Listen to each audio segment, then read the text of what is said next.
Hi, I'm Brandon. I love UpTV movies. Hi, I'm Jax, and I like UpTV movies. I'm Dan, and I despise UpTV movies, and this is the Deck the Hallmark podcast. Deck the Hallmark, it's his podcast. Brandon and friends host this podcast. We hope you like this jolly podcast.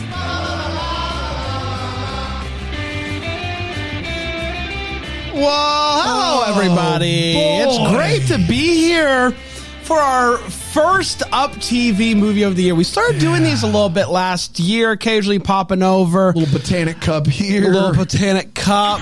And I gotta be honest, we need to do this more. Oh my we goodness. need to do this more. If it is about the amount of insanity you can put in an 83-minute movie, I don't think any other network is as consistent as UpTV, because that's where Christmas Time Capsule aired, correct?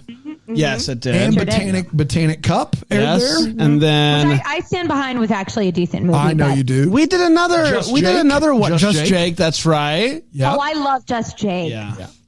There's one more, I feel like, before Just Jake that we did. But anyway, we are kicking off our UpTV venture of 2024 with Love by Design, a title that has not been taken. And not to be confused with Love in Design. Another Pergola love movie. Yes, an Andrew Walker, Danica McKellar movie where he does make a pergola for her. Yes. Sure. Yeah. Yeah. And- Pergola, and gazebo, who knows? There's also Yes. another movie from 2013 called Love by Design. Wow. Yeah. But if you think that that's going to be the weirdest, wackiest part of this movie, No. oh boy, I just can't even tell you that how wrong you are. Yeah.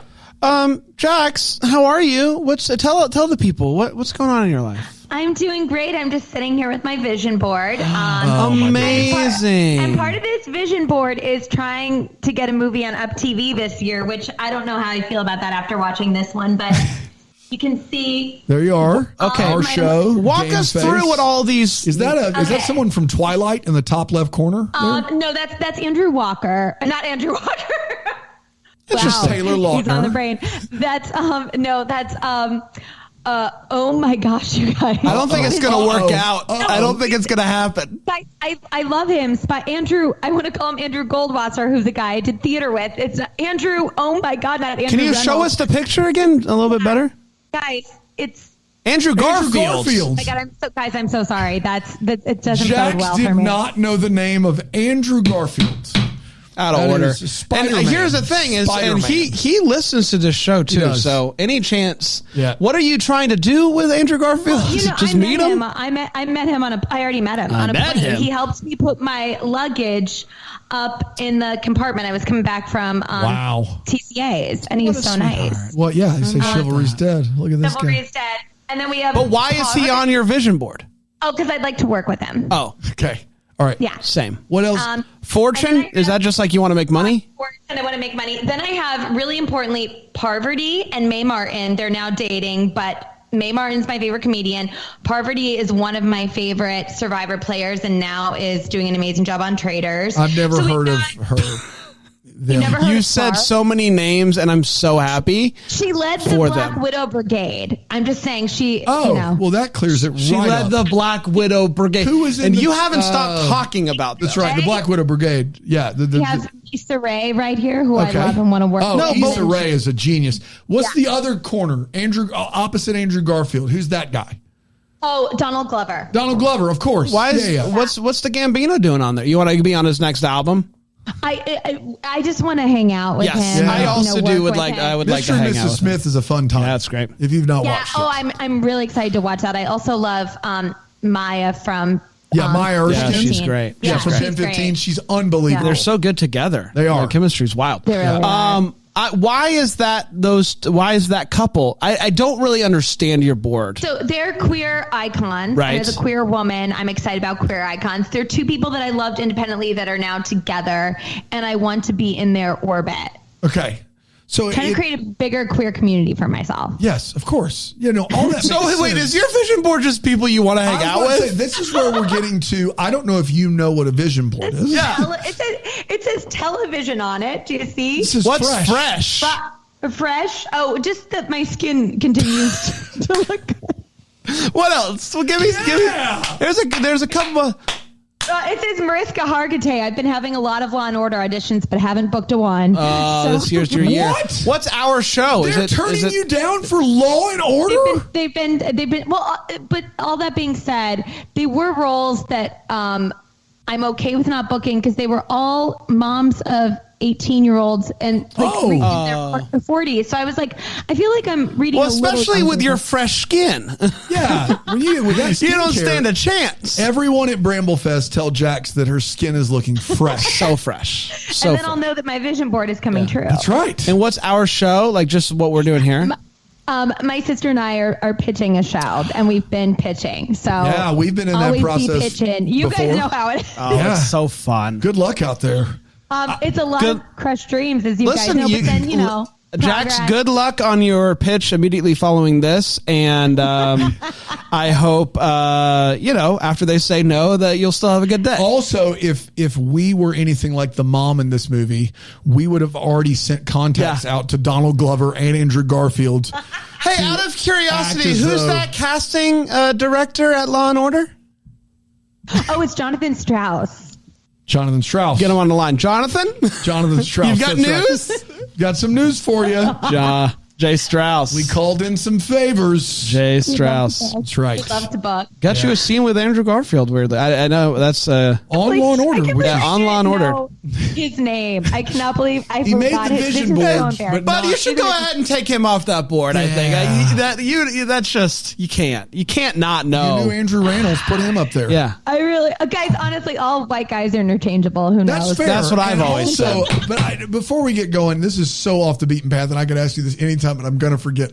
I saw on your Instagram stories a while back, you got to go see Gutenberg, like with Josh Gad. So my best friend Russell was Josh Gad's understudy. Oh my gosh! Wow. I wanted to see the show so badly, but obviously South Carolina. How great was it? It was really phenomenal. I got to see, my best friend only went in once. Josh only missed one performance, and I got to see Josh do the show twice and Russell do it once. Oh, so you just saw it 3 times? Yeah, whatever. I saw it 3 times. Yeah, but you guys, oh my gosh, I wish you would have been here because Russell would have taken you backstage and you could have done the whole thing. Man. Well, notice that Josh Gad's not on your list. You already met him. Yeah, whatever. Oh, by the way, I didn't. What?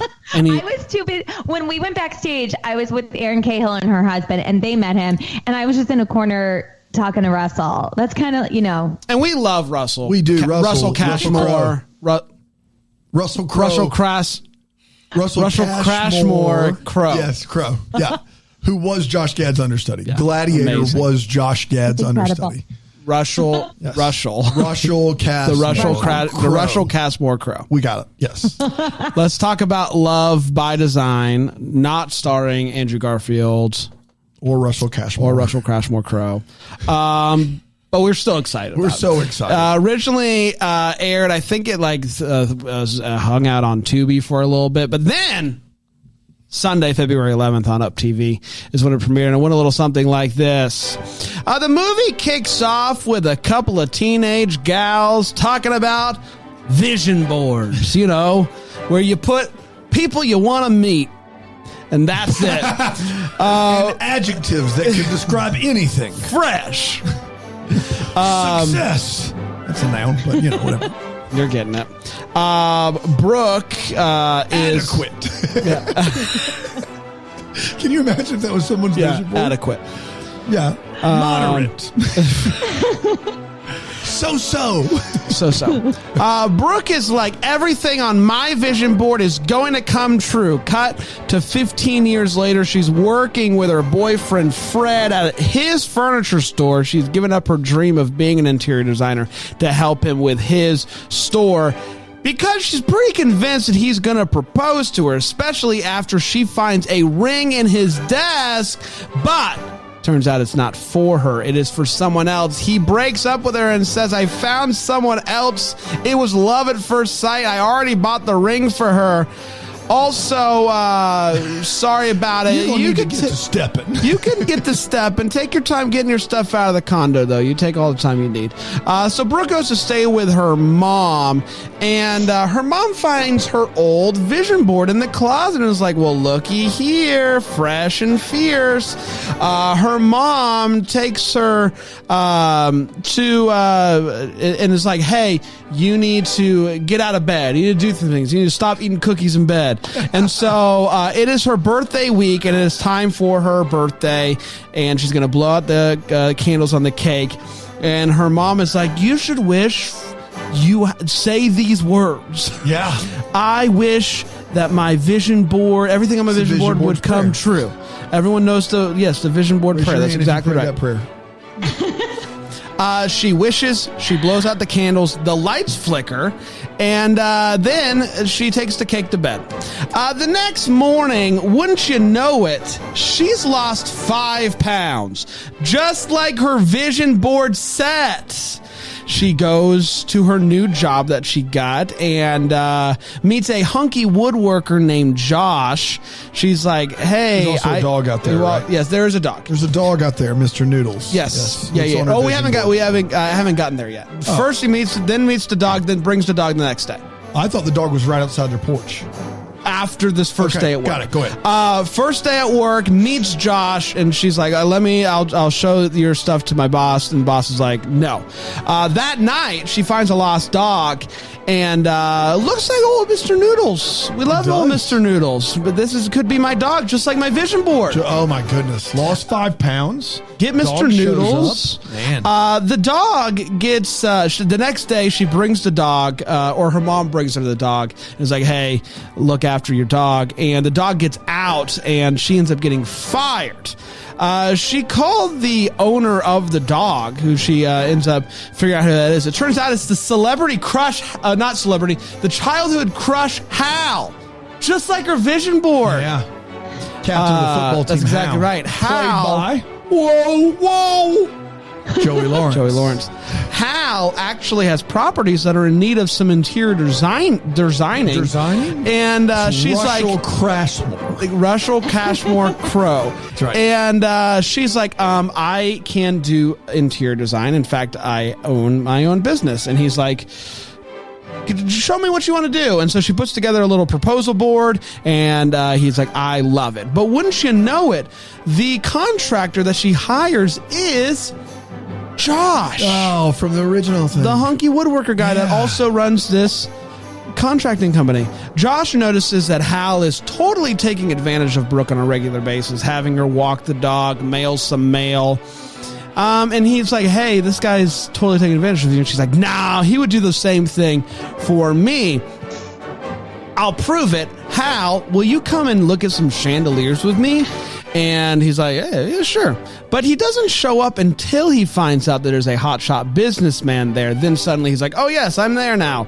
Obviously, she ends up spending more time with Josh. Mm-hmm. They actually have a little slow dance dip, almost kiss situation. Yeah. Saw him live, by the way. Fantastic. Mm-hmm. But then she keeps going along with whatever Hal wants, because Hal's the guy on the vision board. She asks him to go to her niece's birthday party, and Hal says yes, but then lies and says that he has to go out of town for work. But Josh actually overheard that he's going to Vegas with the boys. He opts not to tell her what he heard. We do find out that mom rigged the scale, stole a dog, helped making the vision board come true. Stole that Hal's dog. Stole Hal's dog so that they would end up meeting. But whatever. She's going to get her comeuppance, don't worry. She's going to apologize. Absolutely. It's going to be awesome. It's all going to happen. One night, she is out with Hal at a restaurant, and she needs to get the vision board of the property to Josh so that Josh can see how she wants something done. Yeah. So she texts her mom and says, hey, can you bring the board to Josh? She accidentally brings her vision, her like childhood vision board. Classic. And he then sees, oh my gosh, she's just trying to make this vision board come true. And he notices, hey, that's Hal. Hal is on the vision board. That's the only reason why you're putting up with this guy's stuff is because it's on your vision board. They have this party to celebrate the house being complete, and that's when she finds out that he was in Vegas, not out of town on business, and she decides she's going to break up with him. She goes to find Josh, but she sees Josh with a woman that he calls baby. She is no way to misinterpret that. No way to misinterpret it. Yeah. She is like, oh my gosh. She bumps into a car. The alarm goes off. He goes and he is like, her card is on the ground. I got to go make things right with her. So he goes to explain, and this is as clear as crystal. That woman is my sister-in-law. I call my brother's wife baby, and she's like, it's a nickname. She's like, got it. They have kissy fun time. Cut to getting married at Joey Lawrence's house under the pergola. Then turns out that Josh bought the house. Cut to the end of the movie. Everybody's doing vision boards. You get a vision board. I get a vision board. Mom gets a vision board. And that, my friends, was Love by Design. Couple of real whoppers you did leave out. One, we find out that Josh is actually on the vision board. The picture as of the Hal mascot, is that's folded, right. And you flip it, and he's on the other side of it. And also, that's it. That's the big whopper that you missed. We can talk about the rest later. What a whopper. What a whopper. Let's take a quick break. We'll come back and we'll break this movie down with 4 segments here on Deck the Hallmark.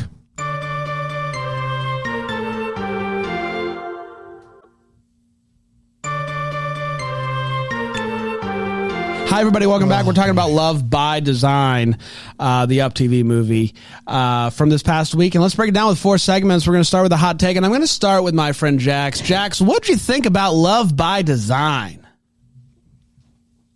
I can't wait. What I do want to say before I, really dig into it is that, as someone who's worked on movies, it takes a lot of work to make a movie happen. And I've tried to make movies happen that have never happened. So even by virtue of getting it done, hats off to these people. I love Dee Wallace, who was also in E.T., played the mom in E.T., and now she's in this movie.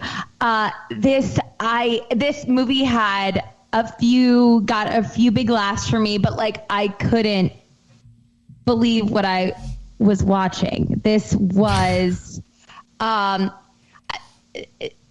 start off, I'll keep this as short as I can, but I was really quite angry about the lose 5 pounds. That's not how a vision board works, especially one that you've put together when you were 14. And we're seeing a size 0, very thin blonde white woman say this. And, being over concerned with our weight, that's the patriarchy, that's white supremacy. I could go on all day, but I was really, really angry about that. Eric Roberts, who's one of the hardest working men in show business. Let's go. What was going on there? I was like, I think he's just having fun and kind of to be honest, screwing with us. But it was unhinged. It was wild. I was worried about him, but I was I think he's kind of doing it on purpose. What's happening? It was like he was drunk or high or some combination of everything. It was absolutely wild. Joey Lawrence is very charismatic and very nice in person, but he's wearing lots of lip gloss in this, and it's confusing. Everything about this, one of the biggest villains I've ever seen in a movie like this, in her sister, it was just wild from beginning to end. But as we'll get into in later segments, I did have quite a few laugh out loud moments that weren't for the quote unquote right reasons, but it really got me. Maybe it's Jane Austen month. Maybe it's Here it comes. Just kind of how things have been lately. But when she makes the wish and the lights flicker, I knew we had stumbled upon a special movie. I loved every second of this movie. No notes. Oh my God. Aside from the 5 pound thing, that was tough to watch. This movie is just so wacky, so crazy, so much silliness. But I gotta say, I really liked the two leads. I thought they were really great together. What? I really liked Joey Lawrence. I thought he was a lot of fun. Gosh. This movie is insane. This movie is my favorite movie of the year. I had a blast with a capital B. Big fun for Bran. Give me Love by Design over any Jane Austen movie this month, and I haven't even seen two of them. So what you need to know, first of all, is it's not fair. The Jane Austen movies are predisposed for Bran not to like them. They're about a book. But the other thing is, and you need to be I need to be very clear, is this movie Bran loves not because qualitatively it's great, but because it has that zany, absurdist quality that drew Bran to these movies to begin with. I think that's the thing you need to know about that take. Before you all you Bran stands rush off to see this movie, it doesn't hold up in any capacity. Bran loved it because you literally from scene to scene did not know what was going to happen. Yeah. That's what Bran loved about it. So, because Jax looked like she had to be somewhere, anywhere but here. And I need to be clear. This movie is awful. Like, it's terrible, but did it go by quicker than the Allison Sweeney, Ben Ayers, Jane Austen movie? Yes, because it is just throwing stuff at you. I mean, Eric Roberts has played 30 Lifetime villains. He's been in movies in the cinema, and it appears that he is playing just a super flamboyant furniture worker, and he's having to do it this way against his will. Like it doesn't look like Jax is like he looks like he's having fun. It looks like somebody pointed a gun at him and said, "You better look like you're having fun." It looks like he is twice removed from fun. He has an earring dangling on his left ear. He has tangerine orange clothes, big vest, puffy, long hair, and he's sashaying through the camera, through the scene. And it's like 3 scenes, and then he's gone. He saw the script and he said, "I can't do that, but I can do this." I don't know why you would have him do that. And that is, none of that's in the script, right? Oh my gosh. He's created a character from scratch. But that's the tip of the iceberg in this movie. Jackie Moore, our leading lady, yes, her and Joey Lawrence are supposed to have gone to high school at the same time, only if he was held back 10 times. What is he, a 12th year senior? Not in your life, bro. Like, when Blossom came out, she couldn't drive a car. Okay. There's just no world where those two people are supposed to be in the same high school together. Joey Lawrence looks like what he read in the script was smokes a lot of cocaine, just snorts it right up real good. And Joey Lawrence is super dynamic, but he's super dynamic on fast forward 3 times speed. He is like super like glitchy and just like and he's like and it is like I don't know if he's doing that because, and somehow he always has to go. Yeah, like he's just always like, I gotta go, and then but he is always in the other room. Yes, and then we find out that the third guy, the guy in the love triangle who she ends up with, also went to high school with them. He was born in 1989. So like that guy and Joey Lawrence are almost a generation apart. They're almost 15 years apart in age. And like, it is noticeable. Like, it's noticeable as you watch the movie. And I think this is maybe a hot take. I do want to see more of Joey Lawrence in these movies. I think that there's a place for him in these movies. What he brings is fun. It's frenetic. It's different. It is very like dynamic. But in this movie, it is so out of place to watch these two people who are around the same age and Joey Lawrence act. It's like Steve Buscemi in Grown Ups, who's like, "Hey there, fellow teenagers. I'm sorry, Joseph. It's just not the role you need to play anymore." And so you've got that going on. You've got a mom who is villain of the century in this movie. She is world's worst human. And having a scale in the kitchen, she makes her adult daughters. What, you don't think the mom is a villain? I 100%. I think the worst human in this movie by far is the sister. The sister. Jax. Mom stole a dog. I cannot say on this podcast that I won't say that I am just like about that sister. I was like, she is the worst. The sister's terrible. But Jax, Mom stole a dog. Yeah, stole someone's dog. But did the wrong thing for the right reasons. The sister is just nasty. No, wait a minute. The kitchen scale? Time out. The kitchen scale, No, Jax? She has a scale in her kitchen. She makes her adult daughters stand on apparently every morning. Because she knew what her previous weight was by the exact number, looked down and said, "You've lost 5 pounds." Okay. And again, I don't blame her. I blame the patriarchy. Fair. But the patriarchy did a real number on her, and she became a terrible villain. Doc Ock, that would be like saying I blame science. Yeah, science is the root cause. But, I still think the sister's worse. She's so mean. What? Dude. The sister is so mean. No, wait a minute, though. She doctors a scale. She steals a dog to this guy, brings the vision board over on purpose, and then wrong thing, right reasons. And then never ever comes clean. Never apologizes. Never tells her what she's done. I don't think she's a great person, but I think awful. villain of this century, I still think the sister's worse. Wow. I think the double deckers will be split on this. Man. But I invite them to let us know what they think. That mom is a treat. That mom is like just the worst of the worst of the worst of the worst.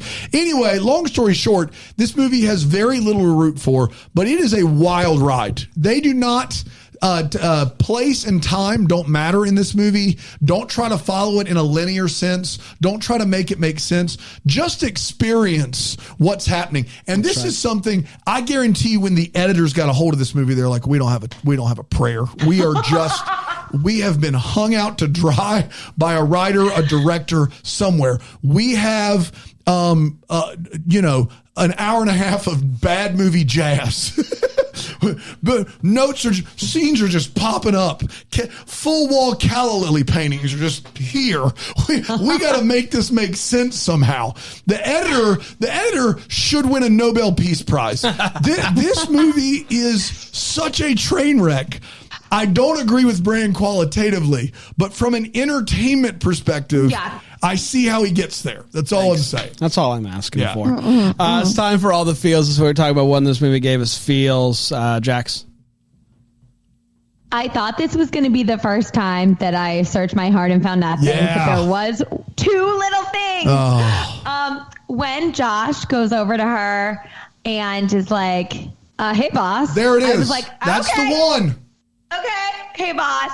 And then also when Mr. Keys was flirting with her mom at the end, I was like, that's sweet and a little spicy. He's like, because she was like, is that guy single? So those are the 2 for me. I found something. The first one, and I'll just go ahead and use mine, is we see so many times in these movies where the dude is there, and it's usually a fake relationship movie, but the dude is there and looks like he's a buffoon or an idiot, and the girl comes up and makes him feel more manly or appear more manly in front of the party. Love Hard, where she shows up and like overly acts out the part of being his girlfriend because his brother's so very unimpressed.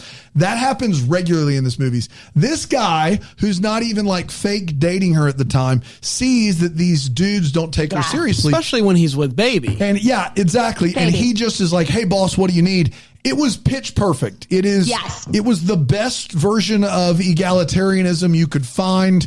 It was partnership at its height. I'm gonna put that on the DVD. It was great. It was one 10-second moment that did not make up for the hodgepodge beluga that was the rest of this, but it did exist, and I'm glad you pointed it out, Jax. I have 2. One. We watch a lot of these movies, and typically when the names are going by at the beginning of the movie on the lower third, you're just kind of like, yeah, they're happening. Every once in a while, one sticks out, and you're like, I like that they did that they included this. This movie on the lower third does put introducing Fred as Mr. Noodles. It's so good. And gosh darn it, did I love that. I love that it happened. I love that the people responsible for Fred said, you're going to introduce him as Fred playing Mr. Noodles, and we need to be the final name, and if not, we walk, which I just love. It was negotiating the contract. It was. They said, listen, you are introducing Fred as Mr. Noodles. It has to be the last one, or else no dice, no Fred for you. I don't even know really the feeling it gave me, but the door in this movie is insane. The door in this house is insane. And at first I was in awe of it. Then I was afraid of it. And then I was offended by it. And then I've come around and went, pretty cool door. Big door. Big door. You can drive a car through that door, except that it pivots in the middle. And so it's a bit of a mess more. There. Yep. That door is phenomenal. The door deserved its own scene, just kind of dealing with the door, and they all are acting as if they deal with these doors all the time. But yep, it's exactly how you would expect it to be. No, it is nothing like we expect it to be. It's a center pivot front door to a house. Yeah. That's a weird door. It's giant, big door. Yeah, you deal with those doors all the time in New York City, I'm sure. Yeah. With all your big parties, your fancy fresh parties. I don't know. Let's take a quick break. We'll come back. New York's liberals, am I right? That's exactly right. Let's come back with the wait, what's in the what here on Deck the Hallmark.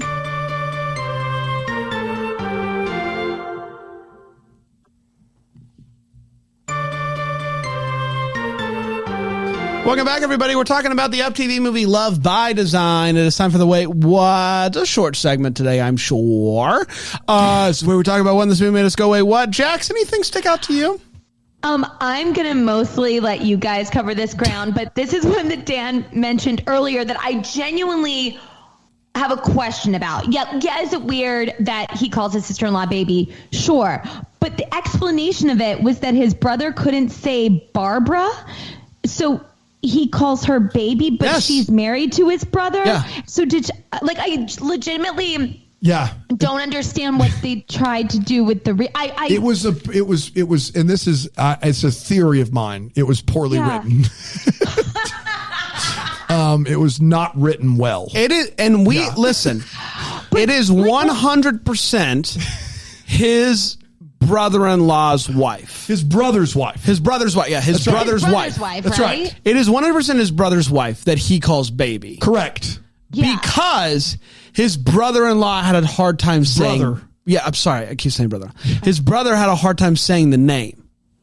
Of the woman he was going to marry. Did they grow up together? That's what... Yeah. Here's the thing. Yes, is this contrived and weird and kind of creepy? Sure. Yeah. But I at least expected that it would have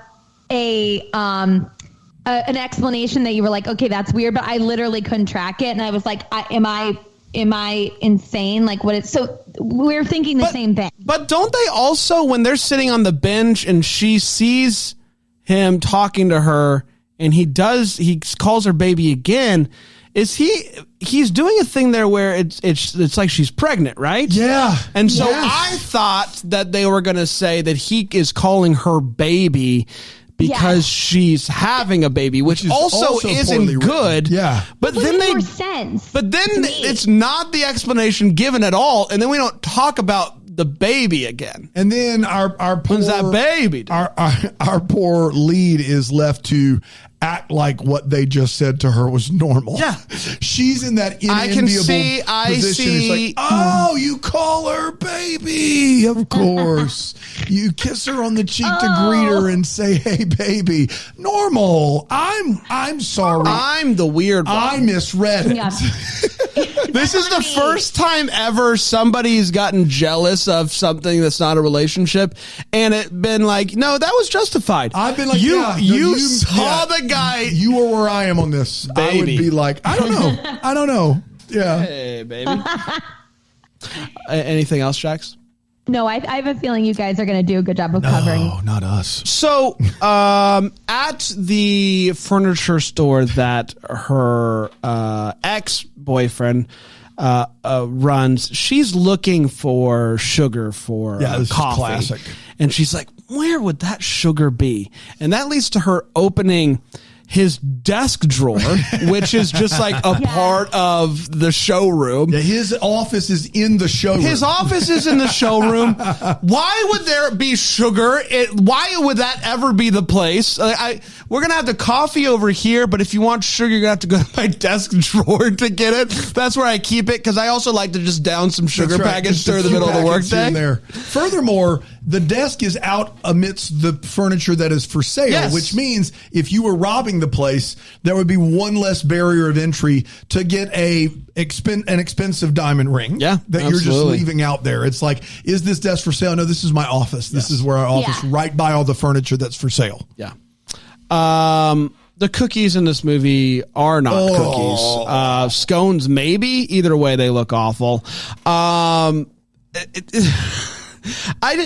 They make Josh in this movie a woodworker, a splatter paint artist, and just a general contractor that does everything. No matter what it is, he does it. This guy is phenomenal. There is a scene in this movie where she comes home, she's on the swing, and then her mom begins to push her on the swing.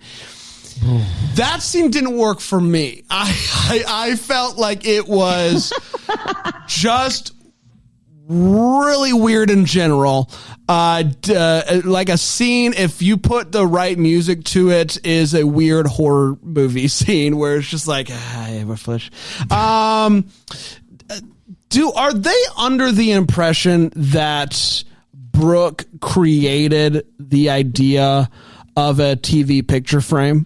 Are they under the impression that they came up with that? The case, man. How do you make it both classy and functional? What if it was a TV frame? No one's ever done that before. Amazing. Except everyone. It's literally something you've been able to buy in stores for a decade. Yeah. And I also love this guy is setting up the picture frame TV, and he says, I'm going to get my painting on this wall one way or another. That's right. So he says, I'm going to install this TV. I'm going to take a picture of my painting and put it on your TV. It's going to be up there, dadgummit. Dano?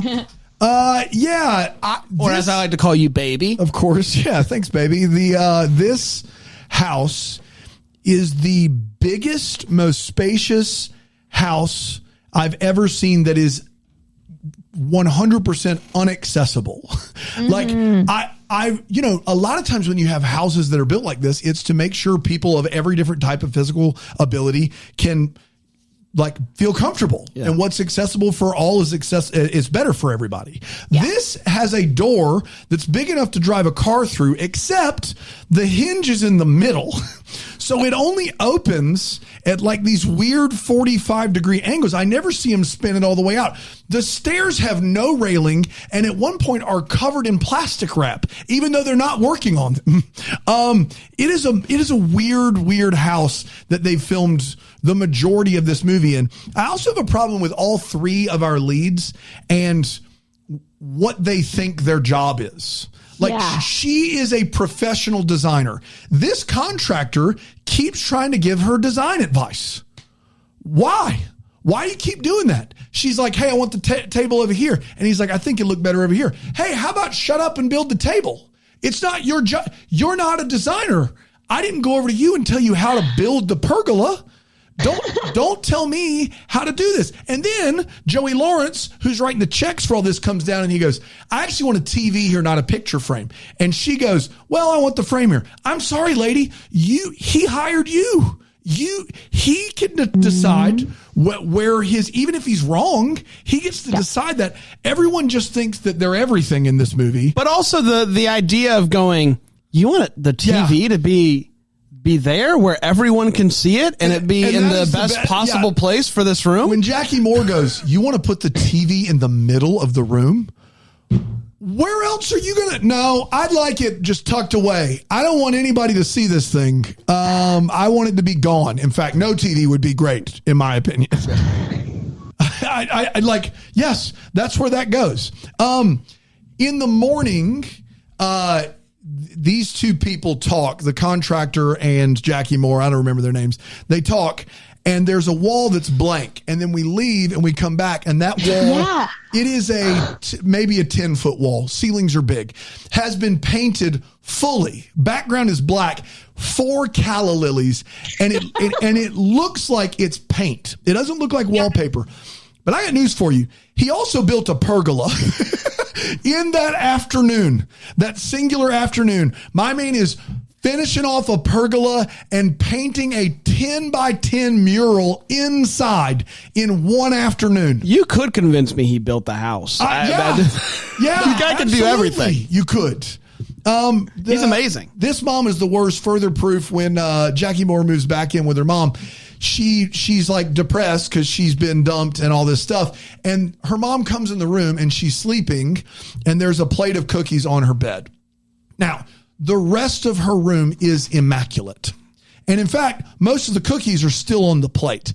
Her room couldn't look cleaner. My room's never looked that clean. And her mom comes in and is like, you need to pull yourself together. Wait, Dan, but Dan, who encouraged her to do that? Who said that she was? Who Gosh. encouraged her to do that? The villainous sister. Yeah. Well, okay. But mom still, one night after thinking you're going to be proposed to in a serious relationship, turns out your boyfriend. It had actually been a week. It had been. They do mention rolls in and goes, you need to pull yourself together. This room is perfect, but you've got a plate of cookies on your bed, and that tells me no more. You think sister encouraged her to steal the dog too, or did she do that just because it was? No, she did. Honestly, she did that on her own. Yeah, Jack, she stole a dog. She stole a dog. Jack, she stole a dog. She stole someone's dog. Jackie Moore's character is the way she is. She's in a horrible family. Yeah. A couple more real quick. This is the most sensitive Chevy Impala car alarm I've ever seen. I know. This is a 12-year-old Chevy Impala. Don't you steal it. And she grazes it with her hip, and that thing goes off like it is a Bentley. The hips don't lie. It is just absurd what happens in this scene. That alarm is so sensitive. If there's a breeze outside, the Chevy Impala is going to let you know someone is interested in it, which there you have it. A couple more. This dude who is going to hire Jackie Moore to do some work sees the framed TV and goes, I have to have these in my hotel. To hotels. Where? Why? What? What are you talking about? Where would a framed TV be necessary in a hotel? I don't like that makes no sense. That would be the one place you would not have a framed TV. Is in a hotel where in the rooms it's always a TV and in the lobby it's also always a TV. I don't know why you would need these. You need them. It just doesn't make any sense at all. All of them. And then lastly, and this is maybe my biggest one, Joey Lawrence, the night before his big party at his house that she's redesigning the house for, he rolls up to her and he's like, I couldn't stop thinking about you. However, I want you to change everything about yourself. And he gives her a ticket for a spa day. And he says, I got you this. It's for a spa day. It includes the works. And I'm like, all right, I still am like, this is super duper awful of this dude, but I understand what UpTV is trying to do. And then he throws in this little gem. It comes with a complete, right? I can't believe you didn't mention this one, Jax. It comes. I know. I like this one for you. It's really good. It comes with a complete wardrobe refresh. At the spa. So they're going to look at every article of clothing that you own. And they're going to be like, as the spa does, they're going to be like, we can only do so much with your face, but we've got to rework all of this. And this spa day includes you getting an entirely new wardrobe. How much money does this cost? And it's being accomplished in one day. This was utterly ludicrous. However, I was like, she's mad about it, but I would be like, thank you so much. Yeah, that is the one time where this guy's sexist and awful, but you're like, totally. I mean, thank you. Since you insist, I will take an entirely new closet and a day at the sure. If I got to deal with your BS, sure, absolutely. That is a wild gift. That gift cost him $100,000. Whatever. That's everything. A complete wardrobe, shoes, accessories, everything. Get out of town. Yeah, and when what she wears the next day is unlike anything she's worn the whole day. Yeah, it doesn't look anything. Totally different. They literally put some curls in her hair, and she's exactly the same. Totally different. And she looks like a drunk gazelle in those high heels. She can't walk. And I say that as someone who also looks like a drunk gazelle in high heels. I feel for you, Jackie Moore. I'm right with you, girl. It's time for What's Up. It's where we wonder what could have been. That would give us any clarity. We got some questions. That's all I'm trying to say. Jax, what are you still wondering about? Yeah, I mean, you guys definitely alluded to this, but I was cackling when she pulls the picture out and he's been the mascot. We haven't discussed that we were all in high school together. Like I get it. Like, you don't always know. I knew everyone I went to high school with, but I guess sometimes people don't, but that hasn't come up. And then I want to know what this reunion is going to look like. I want to attend their 20-year class reunion because I think it's going to be a mess, and I am for it. Well, that's the thing about the mascot is if you're always Joey Lawrence's age. Yes. You're late on the 20. You might catch the 30, 40. Yeah. Here we go. Sorry. But also get Oprah's name out of your mouth, Jackie Moore. When she was like, manifest things, I was like, honey, you are not Oprah. You said it. But yeah, that's the thing. Like, mascots, they're always in their mascot. That's right. That's right. Like, even in class, even like they get big pencils and they're just kind of like trying to follow along best they can. In the back of individual football portraits, especially. He's back there. Yes. I'll be in the background of all of them. And as she did her vision board, 60 football players, one at a time. Bing. As she did the vision board, she thought, I don't want the mascot in it. Could I cut the picture? Could I just boom, boom, boom? Maybe. Fold. You never know. Fold situation. I have two. The guy who plays Josh has someone's autograph right there. Right there, tattooed. And I just kind of want to know, whose is it? Yeah. But also, there is a brief storyline in this movie. She is at dinner with Joey Lawrence and his business associate. And she kind of picks up on the fact that he is lying to investors. He then secures the deal with the hotel guy that wants the picture frame TVs in all of his hotels. Yes. And secures a deal with him. And she goes, are you going to tell him about the soggy soil or whatever? Yeah. He's like, I'll get to it. That's right. At the end of this movie, at the wedding, those two are sitting next to each other. Clearly the venture is still happening. Did Joey Lawrence ever come clean? He did not strike me as somebody in this movie that A, learned a lesson, or B, would end up being honest, because he didn't think that he was lying to investors to begin with. Yeah. And she did not tell him. But she did not go up to the guy. They're clearly on good terms by the end of the movie. But and also Joey Lawrence and Jackie Moore are on good terms because they do the wedding at his house. Yes. But if you the guy who is clearly a big fan of you, I want all your picture frame TVs in my hotel. If you think that he's going into business with someone who's shady, you got to give the heads up. There's something there. Yeah. You either gave the guy a heads up or you went to Joey Lawrence and said, hey, by the way, I know we're not a thing anymore. If you don't tell him, I will. Yeah. Because now we're in business together. Exactly. This guy wants my picture frame TVs. Yeah. No, I'm with you. Tell him or I will. Dan? Yeah, at the end of this movie, we find out that, is it Charles? Who's the guy's name? That's the contractor. Josh? Josh, yes. Josh buys the house for her, which I don't know how much money contractors make. I don't know. That house is either he just got a mortgage that they are now married, or he did just buy the house and has crazy amounts of money. She, by the end of this movie, based upon what we see all movie long, has now become a pretty like influential designer. Right. She has a hotel collection she designs for 2 other people, including a furniture store worker friend of her former boyfriend, wants her to design stuff. Right. She has all of these jobs. She's on her way up. And so as like clearly we have 2 career driven people, I would love to see how those decisions are made moving forward with these 2. We did it. We did it, everybody. Congratulations. Big fun today. Let's do it again soon, I think. would love I it. love to. I love seeing you guys. Jax, good luck on your pitch, and we will be back tomorrow with another one. Until then, maybe we're the first to wish you a Merry Christmas. Deck the Hallmark's a Bramble Jam podcast is produced by Aaron Shea. For more information on Deck the Hallmark, you can go to deckthehallmark.com. For more information on the Deck the Hallmark family, you can go to bramblejamplus.com. Deck the Hallmark is presented by Philo TV. For a free trial of Philo, go to philo.tv/DTH.